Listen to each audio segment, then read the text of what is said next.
그 포스코 퓨처엠의 이제 결론적으로 말하면 주가가 너무 높다라는 건데 네. 그 양극재 목표를 제시를 했는데 그게 이제 너무 크다. 거기에 대한 비판. 그래서 주가가 현재 주가도 너무 높다. 네. 이런 뉘앙스의 어떤 분석이 좀 나왔더라고요. 네. 거기에 대해서 좀 한 말씀 해주시면 좋겠습니다. 그 포스코 퓨처엠이 어젠가 그저께인가 그 2030년까지 네.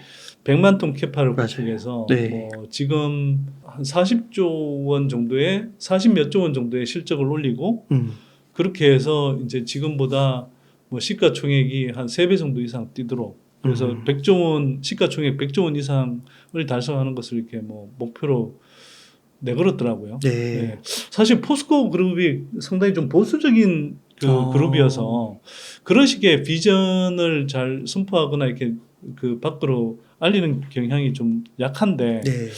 뭐 한 2달여 전인가 이제 포스코 홀딩스가 아주 적극적으로 IR을 하더니 포스코 퓨처엠도 그렇게 이제 공개적으로 아주 상당히 좀 적극적인 그 목표를 제시하더라고요. 근데 적극적이라고 하는데 제가 볼 때는 사실은 제가 볼 때는 상당히 보수적으로 좀 잡은 것 같습니다. 이것도요? 네. 그러니까 100만 톤 캐파를 구축하면 네. 그 사실은 뭐 40 몇 조 원의 매출만이 아니라 뭐 그때 가서 좀 다를 수는 있겠지만 최소 50조 원 이상 매출이 나오게 돼 있거든요. 네. 예, 뭐 50조 원이 아니라 뭐 경우에 따라서는 그 매출이 뭐 이제 포스코 퓨처엠이 음극재도 하고 뭐 하기 때문에 뭐 전체적으로 이제 구성비가 어떻게 되느냐에 따라 좀 다르겠지만 사실은 뭐 50조 원 할 수도 있고 55조 원 할 수도 있고 그 당시에 뭐 배터리 가격에 따라서는 또 어떻게 될지 모르는 거거든요. 네. 근데 여튼 좀 보수적으로 제가 볼 때는 제시한 것 같은데 예. 어쨌거나 그걸 가지고 이제 야 100만 톤 니네들이 100만 톤 캐파 구축한다고? 우리도 100만 톤. 그러면 이제 그걸 가지고 조금 제가 보기엔 약간 비아냥되는 접근가 애널리스트가 있더라고요. 저는 그러니까 그 현상도 되게 신기하더라고요. 보통 정권가에서는 그냥 뭐 허접한 그런 기업도 아니고 포스코 퓨처엠 정도 되는 큰 기업이 네. 그런 정도 비전을 이야기를 하면 네. 그 물론 이제 거기에 대해서 조금 뭐 예를 들면 너무 긍정적인 것 아니냐 뭐 이런 식으로 약간 비판적인 코멘트를 할 수는 있지만 거의 뭐 비아냥되듯이 그렇게 코멘트하는 경우는 사실 잘 없거든요. 그게 뭐 그런데 어쨌거나 그 뭐 정권가의 한 분 같은 경우는 이제 이야기를 그렇게 하는 거죠. 야, 니네들이 100만 톤 하고 그러면 에코프로 BM도 2030년까지 아마 비슷한 캐파를 예, 구축한다고 할 텐데 그러면 니네 합쳐서 200만 톤이고 그렇죠. 200만 톤이면 내 계산으로는 2030년경에 필요한 전기차에 필요한 배터리의 예, 80 몇 %를 니네 두 업체만 차지한다. 그렇죠. 예, 그러면 나머지 업체들 뭐 국내에 뭐 LNF나 LG화학이나 이런 업체들은 뭐 하며 또 뭐 중국 배터리는 존재감도 없고 뭐 그러면 뭐 니네 둘이 다 그걸 다 채운다는 거냐. 뭐 일본 유미코 이런 데는 뭐 하냐. 그러니까 뭐 유럽의 유미코나 또는 일본의 이제 파나소닉이나 걔네들은 놀고 있냐 뭐 이런 식의 이야기겠죠. 그러니까 얼핏 들으면 맞는 것 같아요. 근데 문제는 일단 그분이 생각하는 그 뭐 배터리 수요량이 그 상당히 보수적인 수치를 일단 생각하고 있는 건데요. 그거는 그냥 전기차 수요만으로 생겨나는 그 배터리 수요만 감안해도 매우 보수적이다. 상당히 보수적인 수치다. 네. 두 번째. 그런데 이걸 생각해 보셔야 되는데 지금 배터리 산업이 이게 우리가 계속 지속적으로 성장하는 산업이라고 이야기할 때는 지금 물론 당장은 이제 전기차 산업이 가장 큰 적용처니까 전기차 산업을 위주로 보긴 하는데 전기차 저 배터리 산업도 한번 잘 보시면 처음에는 그냥 이렇게 뭐 노트북 같은데 일부 적용되고 전동공구 같은데 일부 적용하다가 이게 뭐 스마트폰도 오고 뭐 하다가 이게 이제 전기차 시장으로 오면서 확 커졌잖아요. 네. 근데 이게 예를 들면 한 10년 전만 하더라도 노트북이나 스마트폰 정도에 들어갈 때 전기차 시장이 이렇게 광범위하게 예, 채택이 되면서 전기차 시장이 확 커지고 그러면서 배터리 산업이 이렇게 확 커지는 궤도에 들어갈지 상상 못했던 사람들 많죠. 예, 회의적이었던 사람도 많고. 근데 한 10년 만에 엄청난 변화가 일어난 거고, 그러면 남아있는 뭐 향후 한 10년 정도를 봤을 때 전기차 시장도 물론 전기차 시장 외에도 굉장히 전기차는 확대되어 갈 거라고 저는 생각합니다. 네. 얼마 전에 이제 국내 업체도 뭐 중장비 업체 쪽에 배터리를 공급한다는 소식도 있었는데, 중장비들도 앞으로 이제 뭐 배터리를 많이 쓸 거고요. 예, 당연하겠죠. 화석 연료를 안 쓰고 당연히 저 전기 배터리 쪽으로 바꿔가겠죠. 중장비들도 기름 얼마나 많이 떼는데요, 그죠? 네. 예, 거기에다가 지금 그 픽업 트럭 말고 진짜 트럭, 예, 우리가 이제 화물실을 나르는 그런 트럭들 같은 경우는 아직 지금 적용이 안 돼 있거든요. 근데 이게 초기에는 트럭은 좀 수소 트럭으로 많이 갈 거다 이랬는데, 전기차 산업이 빠르게 커지고 기본적으로 뭐 가성비가 이제 점점 좋아지면서, 예, 이 트럭 쪽도 앞으로는 배터리를 장착하는 전기 트럭으로 갈 거다라는 전망이 점점 우세해지고 있거든요. 당장 현대차만 하더라도 수소 트럭보다는 오히려 전기 트럭 쪽으로 예, 개발을 전환하고 있을 정도로 네. 예, 그런 흐름을 보이고 있고요. 그래서 트럭 시장은 근데 이게 일반 승용차에 비해서 배터리 탑재 용량이 8배, 예, SUV 차량이 6배 정도 됩니다. 이거는 한번 이 시장에 적용되기 시작하면요, 예, 진짜 어마어마합니다. 그러니까 이게 지금 상용차라고 해봐야 무슨 우리가 뭐 봉고나 뭐 다마스 정도의 그런 때 이렇게 뭐 중국에서 값싼 LFP 배터리 이런 거 탑재하고 있으니까 별로 영향이 없죠. 진짜 이제 뭐 볼보라든지 만사, 유럽의 이런 트럭 회사들이 그 이제 전기차를 이제 사용하게 되면 그때부터는 이게 배터리 사용량이 그 자체만 큰 폭으로 뛸 거거든요. 네. 그럼 그것만 있나요? 제가 노르웨이 가보니까 이미 노르웨이 같은 경우는 요트도 다 전기 요트고요. 배. 많은 예. 와. 크루즈 있잖아요. 그 네. 요트는 그래도 뭐 개인들이 타는 거니까 크지가 않죠. 크루즈 그 막 몇백 명이 타고 저 구경 다니는 그런 배들도 와. 예, 전기 크루즈예요. 진짜요. 예. 그러면 이게 노르웨이가 그런 면에서 가장 앞서 있는 나라라고 한다면, 거꾸로 보면 그 이야기인즉슨 다른 나라도 그 방향으로 갈 가능성이 높다는 거잖아요. 예. 그러면 전기 크루즈 같은 데 들어가는 배터리 탑재량이 얼마나 크겠냐고요. 엄청 그런 크겠네요. 게. 예. 그런 걸 생각해 보라는 거죠. 하늘 나는 택시도 뭐 그러니까 그 UAM이라고 하잖아요. 예. 도심 항공 모빌리티. UAM도 마찬가지고, 또 그 다음에 로봇 같은 거, 이런 것들은 다 기본적으로 고성능 배터리가 들어가야 된단 말이에요. 그러네요. 그럼 그 고성능 배터리는 기본적으로 배터리 탑재 용량도 상대적으로 예, 그 단위 부피나 면적당 커야 되고, 그러면서 한편 에너지 밀도가 높은 고성능 배터리, 특히 한국의 배터리가 쓰일 가능성이 되게 높은 거죠. 네. 그 시장들이 다 기본적으로는 예, 한국 배터리가 우위를 점할 가능성이 높은 그런 시장들입니다. 예, 그런 사용처들이 지금 계속 열리고 있어요. 그런 거 하나도 감안 안 한 거거든요. 네. 그리고 거꾸로 조금 더 저가 쪽으로는 ESS 배터리, 이게 지금 향후에 이제 지금 우리가 생각해 보면 뭐 전기차와 2차 전지가 왜 뜨냐? 이 지구 온난화를 막기 위해서 거대한 에너지 전환이 필요하고, 그 속에서 전기차와 배터리가 나오는 건데, 사실은 신재생 에너지도 그 거대한 에너지 전환의 같은 방향이란 말이에요.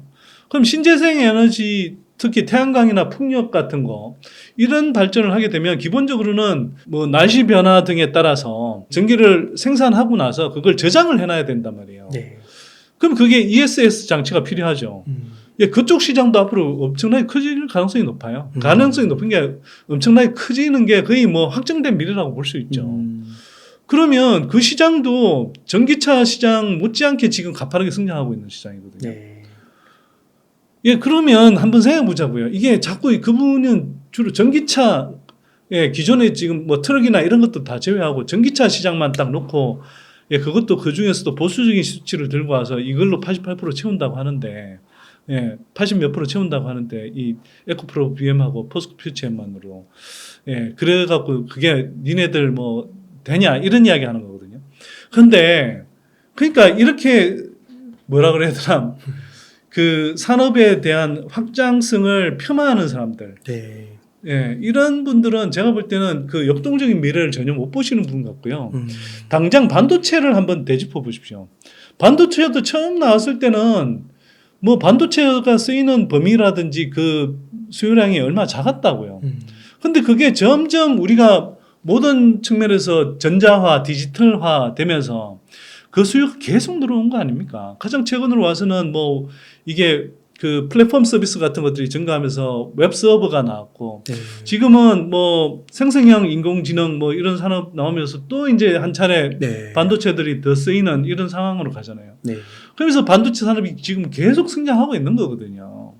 그러면 반도체 산업도 그래 왔다. 그렇게 기본적으로 그런 흐름으로 간데 그 전자화, 디지털화 되면서 계속 반도체 수요처는 늘어왔고 계속 성장해 왔다. 예, 그러면 배터리 산업은 안 그렇겠냐? 수십 년 커지는 동안에 예, 이 사용처가 이제 뭐 노트북에서 뭐 스마트폰 와서 이제 전기차 시장에 와서 폭발적으로 이제 성장하는 개들 들어갔지만 이게 끝이 아니라는 거죠. 네. 예, 수요처는 계속 늘어날, 적용처는 계속 늘어날 겁니다. 왜 그걸 생각을 안 하는 거죠? 예. 그리고 또 더 생각해야 될 문제는 아니 공장 캐파를 지으면 예를 들어 100만 톤 캐파를 지었을 때 그 100만 톤에서 100만 톤 배터리를 다 생산합니까? 100만 톤에 해당하는? 아니잖아요. 네. 네. 그래서 이게 좀 이것도 좀 웃기는데 그러니까 100만 톤 그 캐파를 다 구축하면 포스코 퓨처엠 같은 경우에 100만 톤의 그 양재를 다 생산할 수 있을까요? 못 하거든요. 네. 예, 기본적으로 대부분의 어떤 공장을 가보더라도 100만 톤 캐파를 갖고 있다 하더라도 가동률이 예, 아무리 풀 가동한다 그래도 100만 톤을 다 풀 가동하지 않아요. 보통은 100만 톤에서 80만 톤 정도 가동하면 네. 거의 풀 가동으로 보는 거거든요. 왜냐하면 이게 어떻게 그 한치의 오차도 없이 맨날 예, 100%풀 캐파 상태에서 어떻게 그걸 생산을 합니까? 예, 일시적인 어떤 뭐 타임렉도 생길 수 있고, 네. 예, 하기 때문에 보통 한 80% 이상 되면 풀 가동으로 대체로 그 업계에서는 보는 거거든요. 네. 그러면 80%, 예, 또는 그 다음에 그걸 한편으로는 수율이 처음부터 막 100%다 되나요? 예를 들어서 100만 톤 캐파에서 100만 톤으로 풀 가동한다 하더라도 거기에서 100만 톤을 다 정상 품질로 만들어냅니까? 양품으로? 아니죠. 아니죠. 그럼 수율을 예를 들어서 뭐 초기에는 한 80%일 수도 있고, 그 나중에 뭐 다 조금 가동이 충분히 이제 돌아간 성숙 그 캐파 쪽에서는 뭐 90% 이상 올라갈 수도 있겠지만, 그게 100%를 채우지 못한단 말이에요. 그러면 대략 그 뭐 예를 들어 가동률과 뭐 수율을 이렇게 계산해 보면 대략 100만 톤 캐파에서 80만 톤 실제로 생산하면 예, 많이 하는 겁니다. 예. 네. 그렇게 판단을 해야지. 그 100만 톤 캐파 구축한다고 뭐 100만 톤 다 풀 가동한 정도의 실적이 나온다? 이렇게 추정하는 것 자체가 조금 예, 업계의 상황을 현실의 상황을 너무 잘 모르고 하시는 이야기 같다. 예. 이런 생각이 좀 드는 거죠. 예. 그래서 여러 가지 측면에서 그분이 예, 뭐 때문에 그런지 모르겠는데 그렇게 특히 증권업계에 계신 분이 한국의 산업을 뭐 예를 들어서 진짜 걱정이 돼서 좀 그냥 진지하게 예, 비판을 뭐 조금 비판적인 그 의견을 피력할 수는 있는데 그 전혀 사실은 매우 제가 느끼기에는 의도적으로 일부러 이렇게 막 폄하하는 듯한 어떤 그 관점에서 이게 여러 가지 이제 수치들을 들고 오고 가정을 해가면서 예, 향후 어떤 배터리 시장의 확장 가능성을 거의 뭐 무시하는 수준의 예, 시각을 가지고 거기에다가 되게 시니컬하게 그렇게 예, 코멘트하는 거 그거는 애널리스트로서 정말 좀 바람직하지 않은 자세 같고요. 근데 그 회사는 그 증권사는 왜 그런 애널리스트 그대로 계속 두고 있나 모르겠어요. 예, 그 사람이 코멘트 하면 할수록 예, 많은 사람들이 예, 그 사람 그 증권사에 대한 불신도 점점 더 깊어지는데. 그러게요. 이번이 예. 처음이 아니신 것 같아요. 네. 그 만약에 이 100만 톤을 달성하게 되면요. 포스코 퓨처엠의 주가는 네. 지금 수준보다 훨씬 올라가겠네요. 아니 그러니까 이제 뭐 그 회사가 내놓은 목표치대로 되면 2030년 기준 뭐 시총 100조 달성한다는 게 기본적으로는 그 한 지금 주가보다 한 3배 정도 와. 예, 올라가는 정도로 이제 생각하고 있는데 모르겠습니다. 저는 그게 아까 말씀드렸듯이 좀 포스코 퓨처엠 자체가 조금 보수적으로 보고 있는 것 아닌가? 네. 예, 비전을 선포한다고는 하지만 네. 좀 보수적으로. 예, 사실은 뭐 한편으로 이럴 거예요. 기존에 이제 그 포스코 그룹의 어떤 스탠스로 보면 상당히 조금 그래도 적극적으로 이렇게 외부에 그 IR도 하고 또 회사를 알리는 그런 스탠스로 변한 건 맞지만 그럼에도 불구하고 전체적으로 보면 그 회사가 여전히 좀 상당히 먼 미래에 대해서는 보수적인 관점으로 회사의 어떤 실적이라든지 이런 것들을 좀 내놓고 있는 것 아니냐 이런 생각이 사실 좀 들어요. 그걸 제가 어디서 또 느꼈냐면 포스코 IR 갔을 때도 네. 그 예를 들면 리튬 관련한 그 매출이나 수익성 추정을 할 때도 예, 굉장히 가장 바닥 수준에 지금 상상할 수 있는 거의 뭐 지금보다 거의 지금 시장에서 형성된 가격보다도 예, 그 $10 이상 싼 예, 그런 그 리튬 가격으로 예를 들면 실적 추정을 하더라고요. 예. 그러니까 그런 식의 이제 IR을 하고 있다는 거죠. 그러니까 제가 볼 때는 예, 회사의 그 대외적인 어떤 홍보 스탠스는 적극적으로 변했지만 여전히 회사의 어떤 사업 내용을 알리는 데 있어서는 꽤 보수적인 게 그냥 IR하고 있다, 홍보하고 있다 이렇게 좀 보입니다. 그 이걸 또 생각하셔야 됩니다. 그 포스코 퓨처엠 그 대표 인터뷰 내용에도 나오는데요. 이게 그냥 그 캐파 구축하겠다는 게 그냥 하겠다는 게 아니라 고객사와 바인딩 계약이 돼 있거나 아니면 구체적인 협의를 거쳐서 이미 상당하게 그 정해져 있는 그런 물량을 기반으로 한 추정이라고 이야기를 하는 거거든요. 막 쏟아지고 있다 막. 네, 그러니까 그게 무슨 아까 언급한 그 애널리스트가 추정한 것처럼 그냥 이렇게 뭐 수요가 뭐 충분하지 않은데 그냥 이게 막 캐파만 서둘러서 그냥 이렇게 뭐 증설을 하는 것처럼 이렇게 착각하는 것 자체가 예, 좀 그 자체가 제가 볼 땐 좀 웃기는 예, 생각이라는 거죠. 에코프로비엠도 2027년까지 72만 톤 캐파 구축한다는 게 그거 거의 대부분 바인딩 계약된 걸 가지고 지금 캐파를 구축한다는 거예요. 예, 이미. 근데 앞으로 더 나올 거잖아요. 계속하면서. 맞아요. 예, 그런데 뭘 추정 그 컨센서스가 틀리더라고요. 예, 그러면서 맨날 무슨 그분은 2030년 그 저 실적까지 다 당겨와서 이미 뭐 주가를 반영했다 이렇게 이야기를 하는데 제가 보기에는 조금 이해가 안 됩니다. 네. 어떤 분께서 23년이 에코프로의 해였다면 네. 24년은 포스코홀딩스의 해가 될 거다라고 얘기를 하시더라고요. 네. 이런 얘기에 대해서 어떻게 생각하시나요? 뭐 모르겠습니다. 뭐 에코프로 그룹은 안 간다는 뜻인지 뭐 모르겠지만 뭐 리튬 때문에 그렇게 말씀하시는 것 같아요. 포스코홀딩스가 본격적으로 움직일 해라고 저는 생각하긴 합니다. 저도 내년이 뭐 올해 하반기부터 네. 뭐 호주 필바라 강산에서 나오는 뭐 리튬 뭐 이제 매출이 본격적으로 나올 거고요. 예, 가면 갈수록 이제 그 광물 소재와 관련한 그런 이제 그 포스코홀딩스의 그런 사업들이 가시화되고 또 실적으로 반영되는 구간으로 들어가기 때문에 지금까지는 이제 철강 기업으로서 이제 자리매김해 왔다면 이제 한 2달여 전부터 이제 포스코홀딩스가 IR을 적극적으로 하면서 이제 좀 정권가에서 보는 이제 시각도 좀 달라지고 있고, 그런데 아직도 이제 사실은 뭐 본격적인 매출이 반영이 안 되고 있는데 이게 이제 본격적인 매출 반영이 되기 시작하면 이제 그쪽으로 좀 적극적으로 밸류에이션을 하게 되는 단계로 가지 않을까 뭐 이런 생각이 들고요. 그런 면에서 뭐 포스코 홀딩스 쪽 이 주가가 상대적으로 좀 강세를 보일 가능성이 저는 있다고 생각합니다. 근데 다만 이게 이제 뭐 이미 그 포스코 홀딩스 같은 경우도 시총이 40몇 조 원으로 올라와 있잖아요. 예, 그래서 이 그 40몇 조 원 되는 그 업체가 여기서 다시 뭐 에코프로가 올해 뭐 7, 8배 뛴 것처럼 그렇게 막 몇 배씩 예, 한 해에 몇 배씩 이렇게 뛰기는 좀 쉽지 않지 않을까. 네. 예. 그러나 분명히 내년 뭐 올해 하반기도 남아 있는 기간에도 그렇지만 내년까지도 상당히 계속 강세를 띨 것 같다. 적어도 내년까지도. 네. 네. 그렇게는 동의합니다.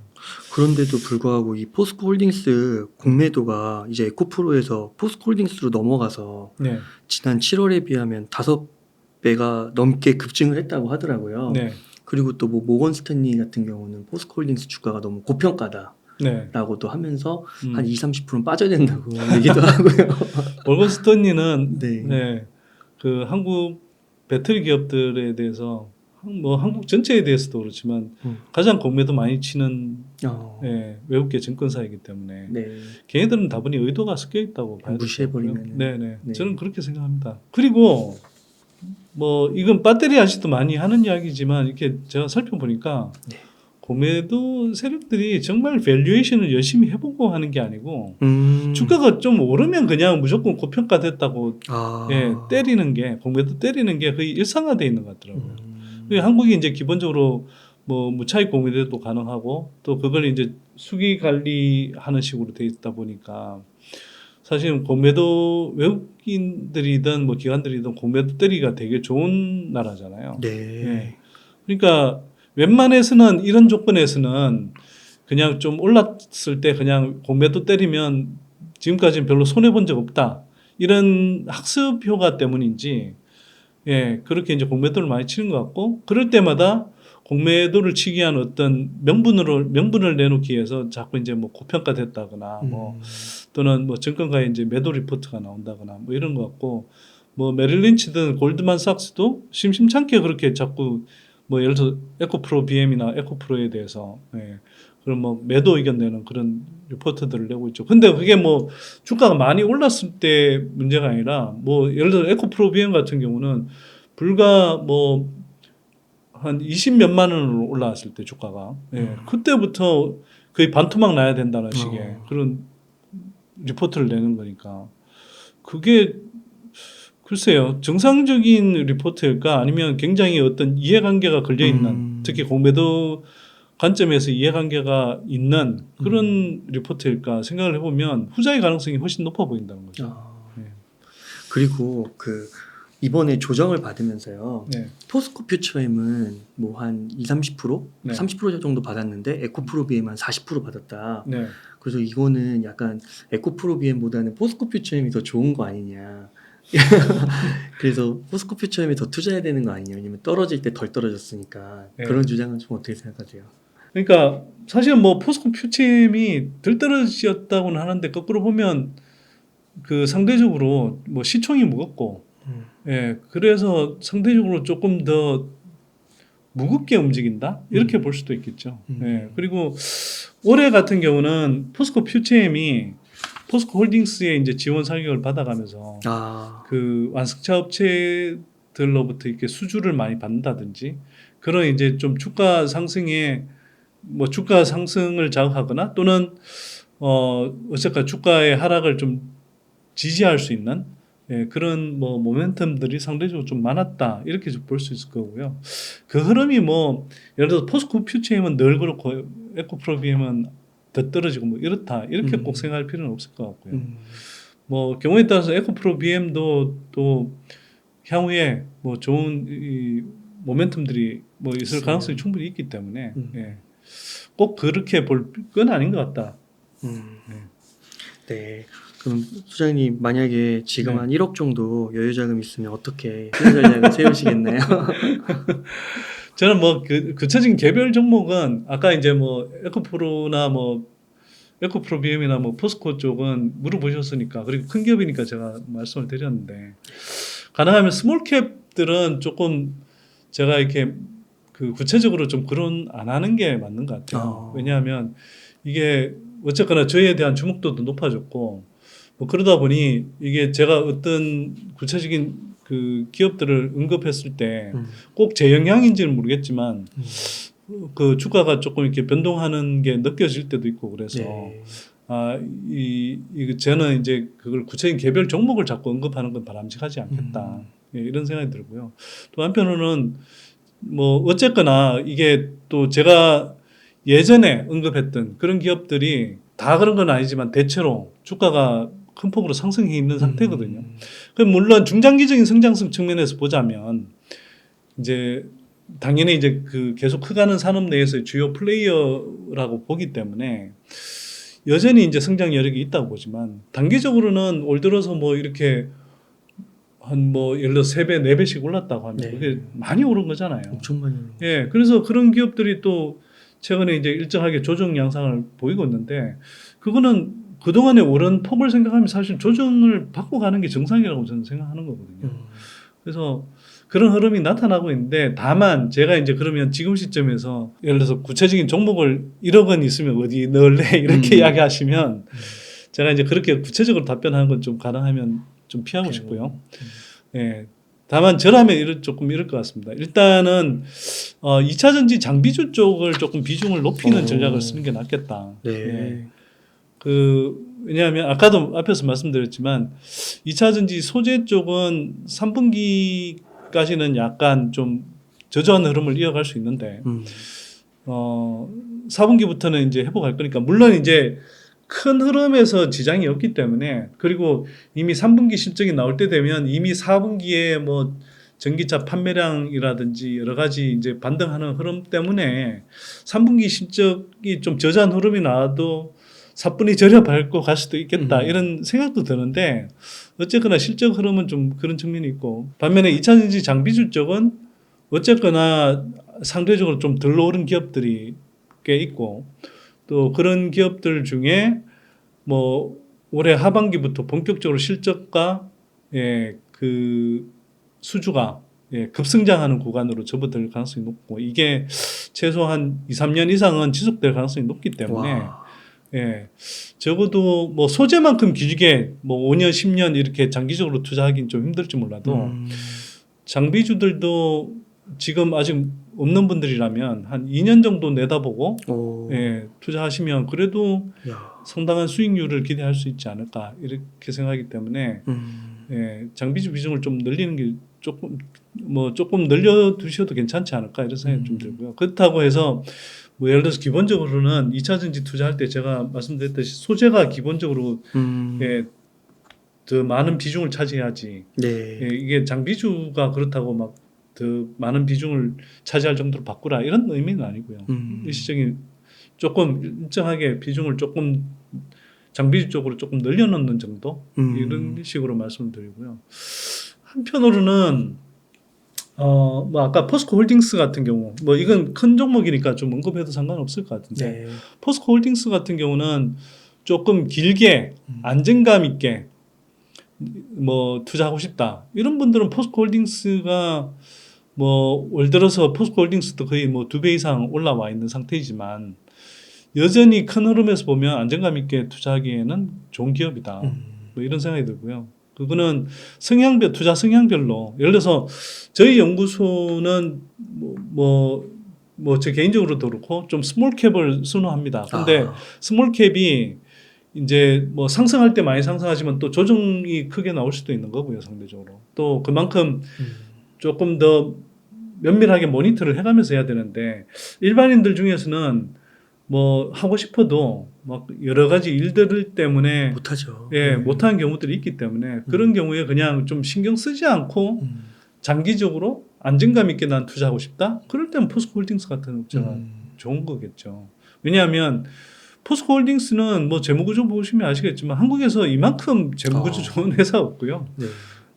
워낙 뭐 기존에 그다음에 워낙 뭐 그 전통 산업이라고 하더라도 7강 쪽에서 경쟁력이 있고 거기서 계속 지속적인 현금 흐름이 발생하고 있고 부채 비율도 뭐 워낙 낮은 상태고 그런데 향후에 이제 계속 그 가파른 성장세를 이어갈 수 있는 2차 전지 쪽의 광물과 소재 밸류 체인을 수직 통합하고 있는 회사이기 때문에 장기적인 관점에서 보면 안정감 있게 투자하시면 된다. 괜히 뭐 정권가에 뭐 이런저런 뭐 종목들 그 섞어놓은 그리고 펀드 매니저들이 대체로 신경도 안 쓰는 예, 돈만 빨아들이고 신경도 안 쓰는 그런 펀드들 들지 마시고요. 네.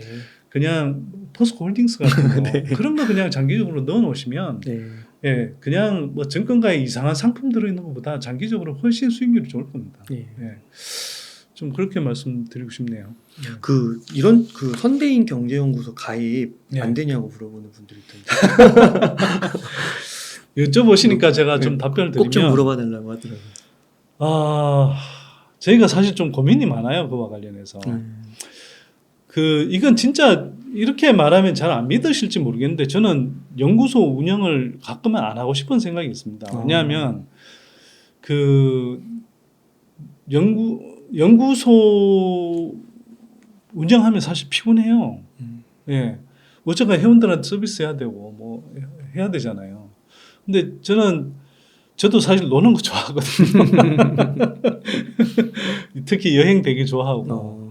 그래서 아무래도 이제 연구소를 운영하면 그만큼 신경 많이 써야 되고 또 이제 이런저런 그 시간을 많이 뭐 써야 되죠. 그리고 서비스 하려면 제대로 해야 되는 거니까. 근데 제가 그럼에도 불구하고 연구소를 왜 운영하냐 하면 진짜 심각하게 제가 요즘 많이 고민을 하고 있는데 그래도 운영해야 됐다고 계속 다짐하는 이유는 많은 분들이 정말 저희 연구소 도움을 되게 많이 필요로 하더라고요. 네. 네, 그래서 맞아요. 실제로 저희 연구소 이미 도움 받은 분들 중에 뭐 예를 들어서 뭐 사기 당하고 뭐 암투병 암까지 걸렸는데 그래도 연구소 소개해 준 기업들 가지고 이렇게 수익이 나서 암투병도 잘 이겨낼 수 있었다라는 분부터 해서 뭐 자기가 40대 노동자로서 뭐 벌어놓은 게 없었는데 그나마 연구소 도움으로 뭐 수익을 냈다. 뭐 그래서 이제 지금 40대 나이에 장가를 간다. 뭐 이런 분도 있고요. 네. 어제 제가 바로 어제 있었던 일인데 네. 제가 그 사연도 들으면서 너무 기분이 좋더라고요. 뭐냐면 제가 한 서너 달 전인가 택시를 탔는데 그분이 저희 이제 선대인 TV를 본다는 거예요.